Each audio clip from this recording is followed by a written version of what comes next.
नबी पाक सल्लल्लाहु अलैहि वसल्लम तशरीफ फरमाते, कंजुल माल में हदीस है, हजरत सैयदा आयशा सिद्दीका रज़ी अल्लाह ताला अन्हा फरमाती हैं, दोपहर का वक़्त हुजूर के आराम के औकात होते थे तो सरकार तशरीफ फरमाते, जलवा फिगन थे।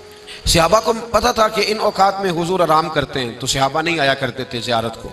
दोपहर के खाने के बाद कुछ देर आराम फरमाते थे। फरमाती हजरत आयशा सिद्दीका की एक बूढ़ी औरत आ गई। उस औरत ने जब आकर के दरवाजे पे दस्तक दी और जब वो बोली ना, उसने गुफ्तगू की, उसके जुमले महबूब के समात अक़दस से टकराए। कहते अल्लाह के महबूब जल्दी से उठ के बैठ गए। हुजूर ने उस बूढ़ी का इस्तकबाल किया और हुजूर ने उसे बिठाया।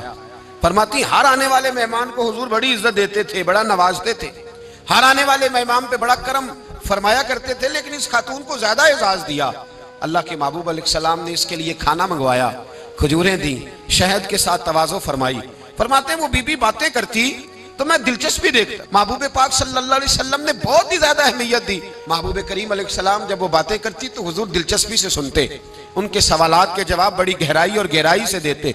हजरत आयशा सिद्दीका फरमाती हैं, देर के बाद वो बूढ़ी उठी, कहा हुजूर अब मैं चलती हूँ। नबी पाक ने तहाइफ तैयार किए, एक सहाबी को कहा इनके साथ जाओ और तोहफे इन्हें दे दो।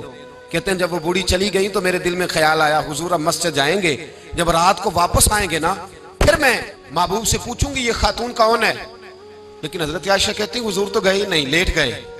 और बड़ी खुशगवार कैफियत मैंने देखी, हुजूर की मुकद्दस आंखें खुली और महबूब के चेहरे पर अजीब सी रानाइयां। जनाब आयशा सिद्दीका कहती है मैं आगे बढ़ी और मैंने कदमों पे हाथ रख के रसूल अल्लाह सल्लल्लाहु अलैहि वसल्लम, मेहमान तो रोज आते हैं, हुजूर ये काशाना नूर है, यहाँ रोशनी लेने वाले तो रोज आते हैं, ये कौन सी बूढ़ी थी कि आई है तो आपने इतना इस्तकबाल किया है, इस अंदाज में वक्त दिया है। और या रसूल अल्लाह सल्लल्लाहु अलैहि वसल्लम फिर मैं आपकी कैफियत देख, कौन थी।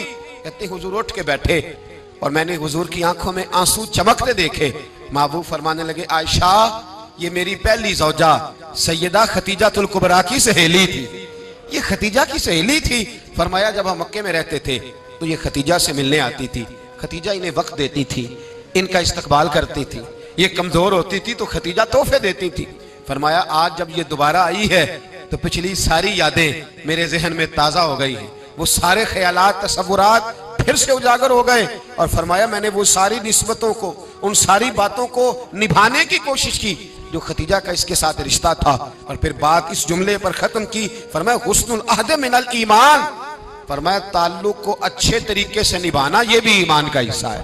ताल्लुकात को, अहद को, पैमान को अच्छे तरीके से निभाना ये भी ईमान का हिस्सा है।